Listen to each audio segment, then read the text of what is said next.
Hi, everybody, and welcome to yet another Social Blueprint interview. The saying goes that we all have 6 degrees of separation. But in the case of, I think, our Jewish community, and especially here in Melbourne, it's maybe 1 or even 2 degrees of separation. And that's why I'm thrilled today to be joined by our guest, David Slucki, who's the head of ACJC, and we're going to talk about what exactly is ACJC, but it's also going to talk about our history, and especially our post-Holocaust history, and how it really forms on who we are today. But before we get to you, David, I just want to say here at the Social Blueprint, we're known for the videos, but we are so much more than that. We have a huge database of resources for you. I believe we have over 500 organizations signed up already. And not only that, we have an incredibly new offering that's going to come out in the next few weeks. So sign up. It takes 2 seconds. You'll get all those resources and so much more. And enough with that. David, welcome. Thanks for having me. Hey, David, Charleston, South Carolina. Seems like a long way for a Melbourne Jew to be. And I happen to know the area a little bit well, as we discussed before, because I went to the University of North Carolina. But how does one wind up down in the Deep South? It is a strange place for a Melbourne Jew to end up. It's about 10,000 miles, I think, from here. Yeah. Stand to be corrected. It's not that exciting a story. It's exciting to have been there, but, you know, I finished my PhD in 2010. I spent a few years as a postdoc in Melbourne, and then a job came up in Charleston. It was to replace someone whose area of research and teaching was similar to mine, and so I got that job for 2 years, and we ended up there for 7 years.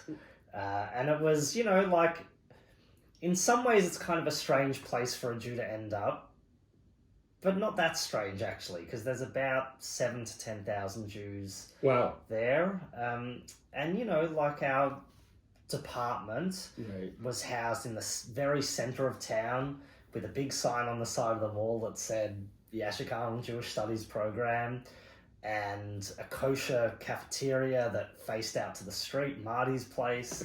So, and, you know, Charleston's home to the oldest continuing Reform temple in the United States. I did not know that. The congregation was founded in 1840 or 41. So, you know, Charleston has a very deep Jewish history. I mean, there are Jews in Charleston who've been there for something like 8 or 9 generations. Wow. So, you know, I was a newcomer. What Charlestonians say, you're from off, which means you're from out of town. I was from off. But, you know, it was a great experience. Yes. Very different to Melbourne. In some ways kind of similar, you know, very kind of Hamish. Right. You know, the Jewish Studies program played a really important intellectual role in the Jewish community, which I think we do here too. For sure. So there was a lot that I recognised, as well as being kind of jarring, just being in the Deep South and being so far from home. Right. But, and I guess, you know, backing up to home, to Melbourne, and you just mentioned earlier, a minute ago there, about that the community here certainly has a lot of interest in Judaism, and you did from a young age, isn't that right? Yes, absolutely. What do you think drove you down that path? Because usually it's more, when I say kids, I'm showing my age a little bit now, more like in the early 20s, but you started out a little bit younger than that, I suppose. Well, I was raised in a Yiddish-speaking family, and we were attached to the Jewish Labour Bund, which still is, you know, doing amazing things today. I grew up going to Shalom Aleichem College in Elstonwick. I went to Skiff Youth Movement, the Bundist Youth Movement. So I was very deeply embedded in Jewish life and Jewish culture, and particularly in that sort of version of Jewishness, a very secular but deeply Yiddish environment. So, you know, that really informed. So, you know, when you say Judaism, I actually didn't grow up kind of surrounded by Judaism per se, not by religious practice or ritual. I mean, I was bar mitzvahed, we had seders and things like that, but I didn't go to shul on Yom Kippur till I was in my 30s. Okay.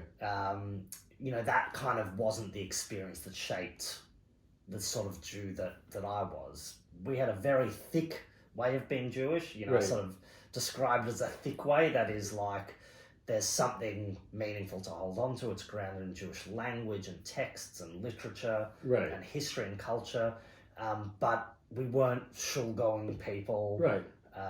And Judaism as a religion played, I would say, a background role rather Right. than in the foreground. But certainly being a Jew was, it sounds like, massively important. Yes, absolutely. We were, I was the son of parents who migrated to Australia in the 50s. Right. Their parents were survivors. They grew up all in very deeply Jewish communities and neighborhoods in Poland. Yeah. So, that kind of Jewishness, that kind of secular Yiddish speaking, and, in our case, socialist Right. Jewishness was really foundational, even as late as the 1980s and 90s when I grew up. That still carried through, which baffles a lot of people from other countries when I talk to them about growing up Jewish, and they Right. say, like going to a Bundist summer camp in 1995 sounds Right. like very jarring, Yeah. because that doesn't exist really anywhere else in the world. Yes. So I feel very lucky to have had that experience, and it's pretty unique. And I'm really delighted that I can send my son to have all those experiences too, and raise that kind of Jew as well. Right. And do you think that also that is a connection with Israel? Because in Israel, you find a lot of similar, the traits that you're describing, you find a lot of that as well over there. Yeah, it's a little within our sphere, Israel played a very minor role. Right. We weren't, my family and our sort of corner of the community weren't Zionists. So, Israel was there. Yeah. And we had family there. I didn't visit till I was an adult, for a Yiddish seminar, of all the reasons to go to Israel. So no, it didn't play a large role, but I can certainly see the parallel with a kind of secular way of being Jewish that depends upon language and community and your surrounds, and in a way I think also kind of secular adaptations of Jewish religious practices. Yeah, and that's what I was referring to. And maybe that's a good segue towards what you're currently doing. Is you're a historian. Yes. And is this right that you tend to focus also on post-Holocaust era? Yes. So my work is almost exclusively looking at the post-Holocaust era. So I've written about a whole lot of different things. I'm kind of generously, I'd say I'm a bit of a chameleon, but the more self-deprecating part of me says I just can't focus on one thing long enough. So it might be that, but I've sort of gone in different directions. So my PhD, which became my first book, was about the history of the Jewish Labour Bund after World War II. Right. So about basically how Jewish socialists in the aftermath of the Holocaust sort of rethink what it means to be socialist when, that whole world is pretty much destroyed. And, like for people like my grandparents who, they wanted to move back to Poland and be Jews in Poland, and they saw pretty quickly that that wasn't possible. So then they moved to places like Melbourne or Paris or Montevideo or Buenos Aires, and they recreate a slice of that Jewish Poland that was lost. So that was the kind of thing I was really interested in. That book came out in 2012. And then my next book, then I was working on a book about, and I wrote a bunch of articles about survivors in the US. Right. And thinking through how do survivors understand, how through the past 70 years, how did they understand what it meant to be a survivor? Right. And by extension, how we define the Holocaust. Right. What is the Holocaust and what are the boundaries?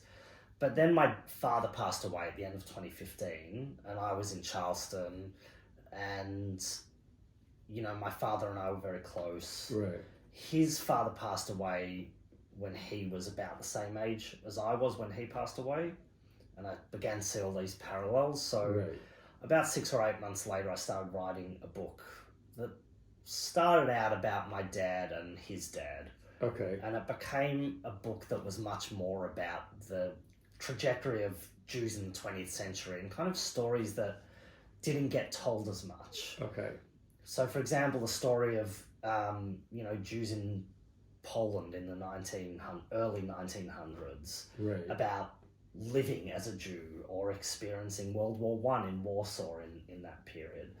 The story of Polish Jews, some 250,000 of whom survived the war in the Soviet Union, and among them my four grandparents. The story of Jewish immigration to Australia, the story of Jewish socialists, all these threads, right? And so it became a much bigger story told through the lens of like 5 generations of my family, and specifically about like being a father and a son. So it's the book's called "Sing This at My Funeral," a memoir of fathers and sons, and it's particularly about like the relationship between fathers and sons and how memory and trauma gets passed on through generations.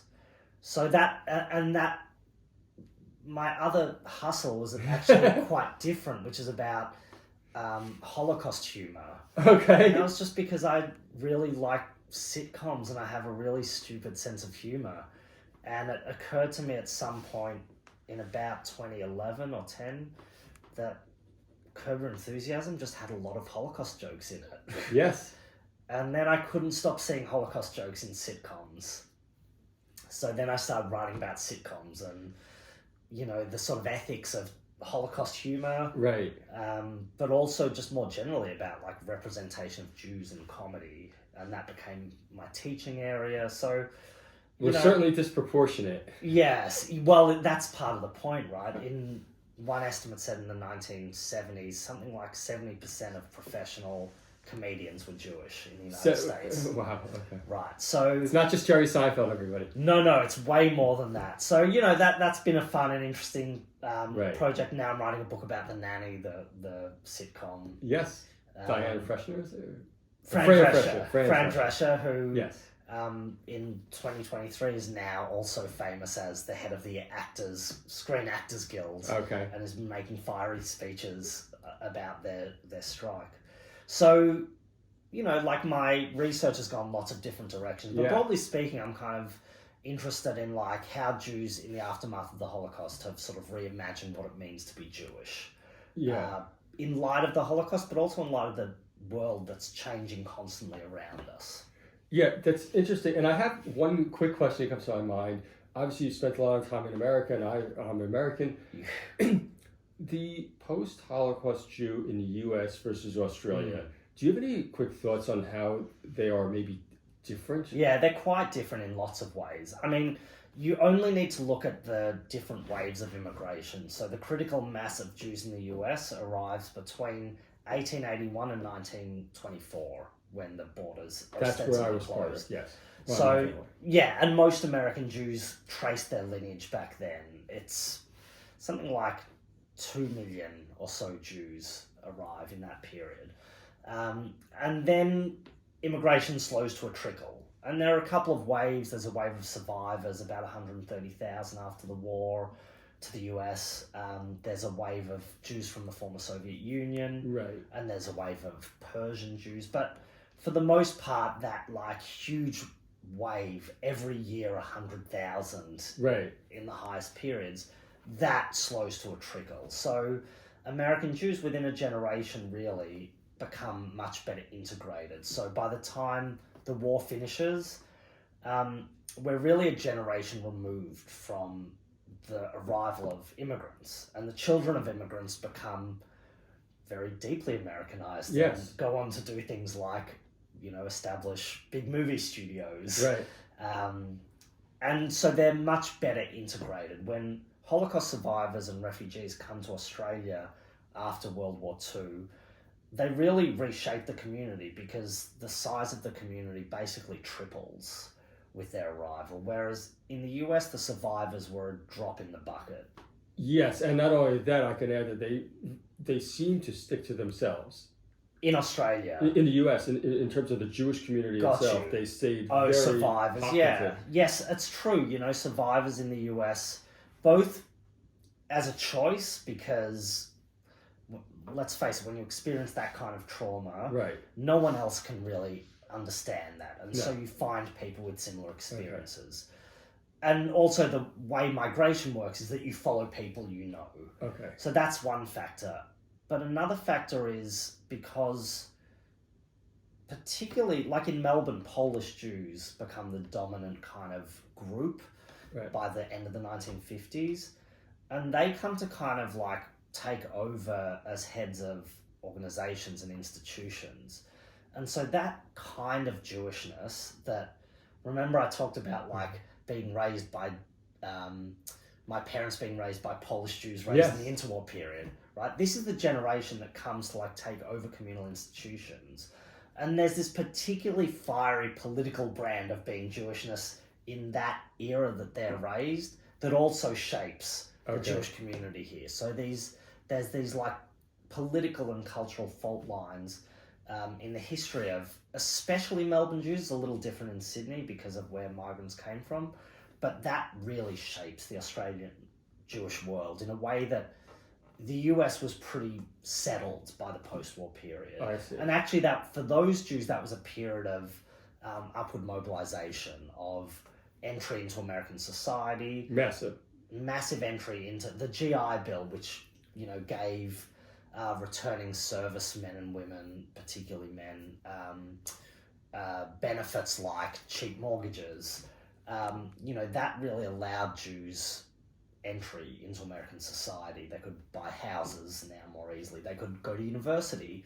Things that basically really rapidly flipped the status of American Jews. And Australian Jews, it was a different world that they were coming into when the survivors arrived here. And do you think that there was also more of a language barrier in terms of what I've noticed here is how many of the people that came from Poland really never maybe even spoke English properly? Yeah, I mean, it was a mixed bag for sure. You know, my grandmother learned to speak English by reading the newspaper. None of them had formal English lessons. They came here. They were mostly young people who were, you know, in their 20s and 30s. Right. And they got to work and had young families, and they just had to learn as they went. And so, yes, it was difficult for them. I'm not sure either of my grandfathers spoke English particularly well. Certainly, my great-grandparents, which was very unusual, that someone in my generation had great-grandparents. I don't know that they spoke English either very well. So, you know, that was pretty common. But that said, like, these are multilingual people. Like, they came to Australia already, many of them speaking a combination of Yiddish, Polish, maybe Russian. Some of them would have spoken German, maybe Hungarian, maybe Lithuanian, maybe Romanian. You know, like they come here and they already speak 4 languages. So for many of them to learn English, maybe it's not as hard as if you come here and you're monolingual. Like, they already have the capacity to learn languages. Right. In the US, that post-war period, like, they're much better established already. So by that stage, the vast majority of people that migrated were English speakers already. Yes. Yeah. And I'm curious, and we'll get to what you're doing currently, but do you, as a prediction, do you think that the next generation, let's say like the next 20 years for the Australian Jew, is going to become much more integrated then into Australian overall society? Well, yeah, I mean, I think it's already happening. Right? I think that's what happens, you know, generation to generation. My grandfather thought it was very strange that my dad and his friends would play cricket on the nature strip in, you know, Canning Street in North Carlton. My grandmother thought it was bizarre that my brother was very involved in, to continue this theme, in his cricket club. Right.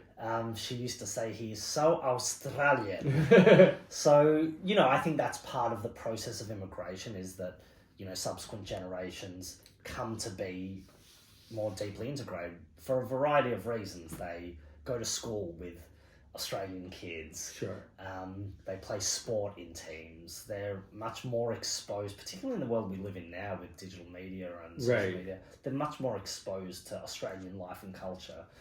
So I do think that's inevitable. I don't think it's bad. I don't. The question is, like, to me, and I think about this as a father actually more than as an academic or intellectual or whatever, but as a father, like, what does it look like for my son, who's now 11, to be Jewish? Definitely. And what's it going to look like for him in 10 years? What's it going to look like when he has kids? So, one thing I'm pretty insistent on with him, which he's not thrilled about, is that he should learn to be comfortable in shul. How to daven, how to navigate Jewish texts. I want when he has a bar mitzvah in a couple of years, I want that to be like a deeply enriching and meaningful experience to him. I want him to be nimble, and I think that's kind of like what I think is the best future for that generation of Jews, is to like be able to move in and out of different kinds of Jewish spaces, because I think the Jewish world changes rapidly and constantly, and it always has. Like, I'm a historian, and so I see us as like a speck in a much longer story, and that's an ever-evolving story. So, and particularly through the last 300 years of modernity, the changes have just ramped up in intensity.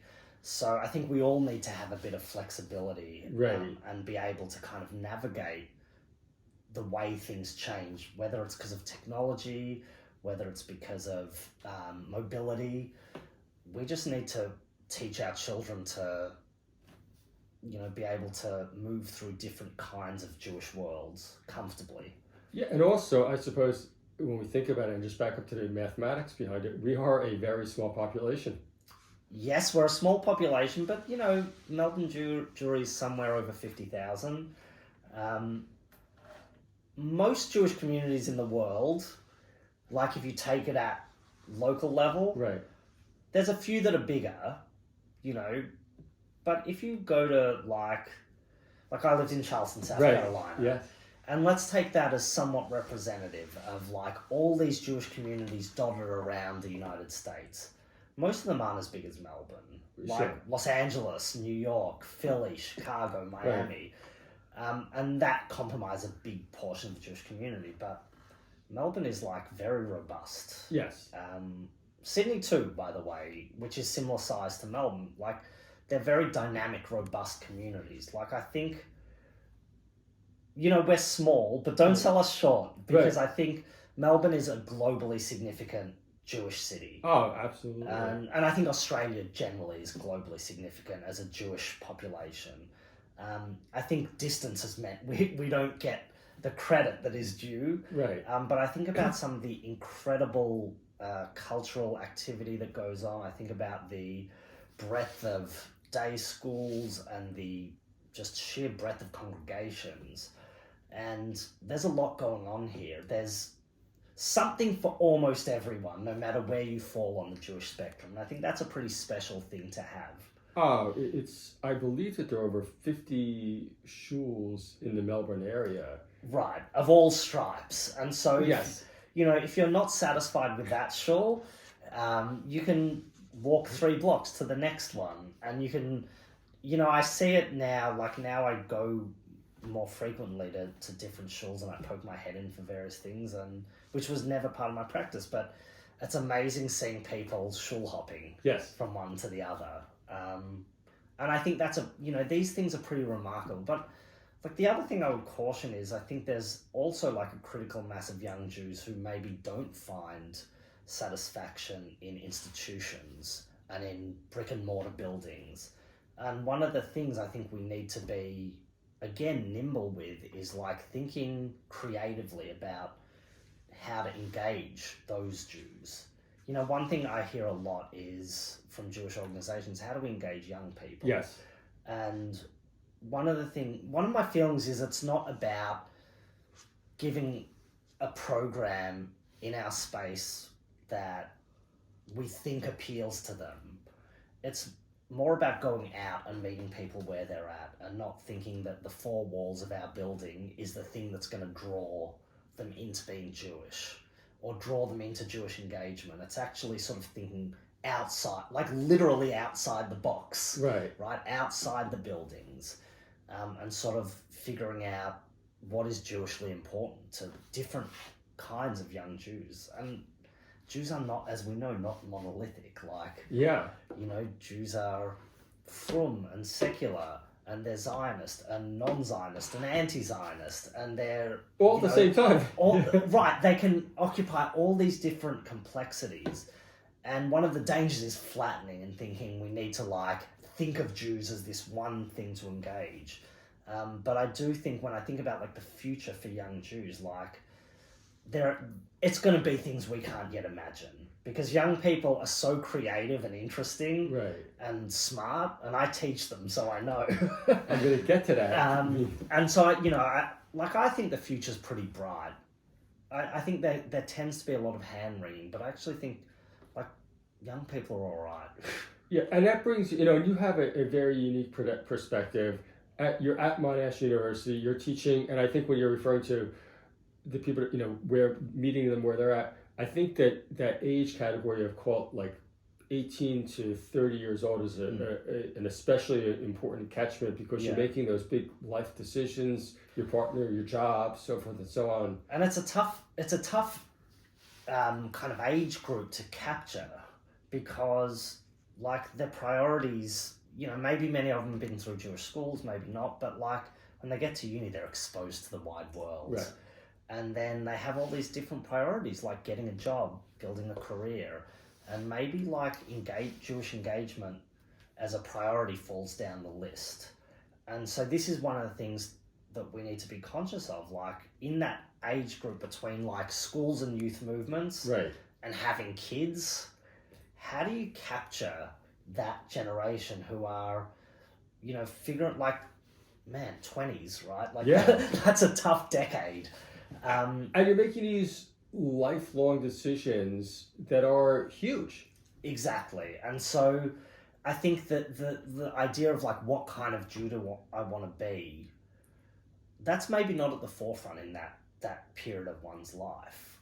So I'm sort of curious about how do we factor that in when we sort of think about engaging people post-high school, pre-kids. And I know this is a conversation, I'm not the most creative or interesting person to talk to about this. There are people who are working and doing really interesting things here, but I do see it close up. You're there because you're on the college campus. Yeah. You're ACJC. Can you just talk about it for a second? Yeah, so the ACJC is the Australian Centre for Jewish Civilization. Okay. I'm rebranding it as from ACJC to ACJC. Okay. I'm trying to leverage, that Australian connection. But the ACJC, we're the most robust centre for the study of Jews, Judaism, Jewish history and culture in Australia. We have 6 full-time academic staff. We have a bunch of PhD and master's students. This year alone, we're teaching about 1,300 students in our units. Mostly not Jewish, actually, which is a really important, for me as a lecturer, is a really important part of my mission, and our mission is to not only teach Jewish students, but actually to teach the world about, if it's the Holocaust, if it's, Israel's place in the Middle East, if it's about, Jewish history, if it's about Jewish texts and the Bible and the Talmud and Kabbalah. We don't want to just teach Jews. We want to teach Jewish students and an even bigger cohort of non-Jewish students who maybe haven't met a Jew or don't know anything about Judaism or don't understand why Jews and Jewish history matters. Right. To anyone besides Jews. That's part of our pitch. And so, I think ACJC is in a really important position to teach the world about it, whether it's in our classrooms or out in the world, talking to ABC News or to the Herald Sun, sort of getting out there and discussing these things and teaching nuance, teaching like facts sometimes. It's Yeah. important. And sort of like being thought leaders in this area, that's a really crucial part of what we do. Yeah, and I can't help but think that in turn would potentially lead towards reduced anti-Semitism, of just understanding who we are. Look, that is part of our mission, right? Right. Is to like firstly to understand anti-Semitism, Right. right? Like anti-Semitism is a complicated phenomenon, and it's not something that we can pretend to easily understand. So part of our mission is, in the first instance, to understand it, to sort of think about what causes it and how to combat it. And I think like education is not alone the silver bullet, but it's important, teaching, and not just teaching about the Holocaust, by the way. The answer to anti-Semitism isn't just to like show lots of images of death marches. Right. That might actually be counterintuitive. What it is to show is about actually the worlds and the richness of that world that was lost, but also that continued beyond. To treat Jews and Judaism that it was something that were cut down during World War II kind of sells us short, because actually there's like dynamic and vibrant Jewish life in the world today. Yes. So a response to anti-Semitism might better be like actually look at the interesting people around you and the interesting things that they do. So, that's a big part of our mission, is to sort of understand like nuance and complexity, and to sort of offer ways that cut through anti-Semitism. And especially, do you find, again, I keep coming back to that age category that you're focusing on, let's just say I call 18 to 30 years old, it sounds like it's more skewed towards the lower end, but let's just say post-grade school, again, such a critical time where I could easily see how some kids would just abandon it. Yeah, and you mean like how young Jews might abandon being Jewish, or? When I say abandon it, I mean playing it down. Anti-Semitism, sure. Well, also in their lives saying that this is all too hard, I'm just going to hide in the closet. Yeah, absolutely. That's something that concerns me. I see these stories about anti-Semitism in public schools, and we've all read about the one school in particular that's been rife. And I find that alarming.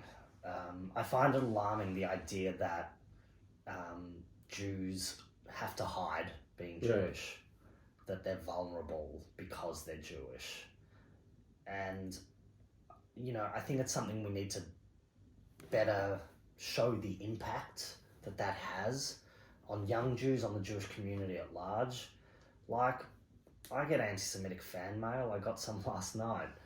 It's pretty upsetting. Yeah. And I'm, I'm big enough and ugly enough to handle it. Right. But, if my son experienced that, I'd be much more devastated. Yes. And so, the fact that it goes on out there, it's something that needs to be acknowledged. And we need to come up with strategies to work with schools, to work with education departments, to work with governments that identify what's the source of all of this. Why does it happen? And what are the strategies we can take? And I think it's good that the Holocaust is compulsory at year 9 and 10 in high schools. But if that's all people learn about Jews, then that might have the opposite effect of what we want. If all they learn is about Jewish death. Right. Much less the fact that a lot of these stories we're reading are coming from kids who are younger than those year levels. Like, we're hearing stories of year 7 and year 8 kids who are experiencing anti-Semitism and bullying. So what's the answer? There's not a single answer. Well, maybe one of them is, and we're all very complicated people, but towards maybe a happier subject, you've written about Jews in the comedy world. Yes. And do people, nice segue. Thank you very much. As you said, there was like, a way disproportionate amount. You said 70% of some professional comedians at one point. Maybe we need to talk about that a little bit more, especially here in Australia. Yeah, look, that's true in the US. Jews in public life in Australia have played a very different role. So In Australia, they tend less to be in front of the camera, and they tend to be behind the scenes a lot more. And certainly the role that Jews played in the development, not just of Hollywood or TV or popular culture, but like of American culture and identity generally, is disproportionate to the number of Jews there were. And that's partly because it was for them a tool to integrate. Right. So these children of immigrants who founded Hollywood studios, Yeah. they didn't put many Jews in front of the camera, actually. Right. But they had this vision of an America that was, okay, problematic. You know, we're still talking Jim Crow era, but this vision of America as inclusive, as hospitable to people like Jews. The role, and so ultimately Jews come to be very visible. But in Australia, Jews aren't as visible and not as involved in the entertainment industry. There are certain exceptions. But, you know, when you think of Australian comedy, you think of, I don't know, Graham Kennedy or Right. Bert Newton or, I mean, present day, that bloke that has an HBO series who I don't find very funny. Okay. But you don't tend to think of, but when in the United States, when you think about comedians, Sure. you think of Seinfeld and Rodney Dangerfield Right. and Sarah Silverman and Joan Rivers and, you know, I mean... And the list goes on. Right, the list is huge and continues to be huge. So, you know, one of the things I'm working on at the moment is trying to come to terms with, like, what is the sort of interplay between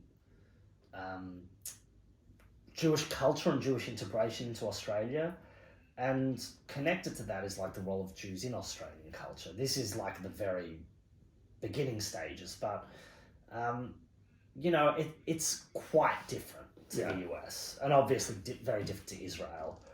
But even other places where Jews have played a more prominent role in cultural life, it's quite different for Jews here.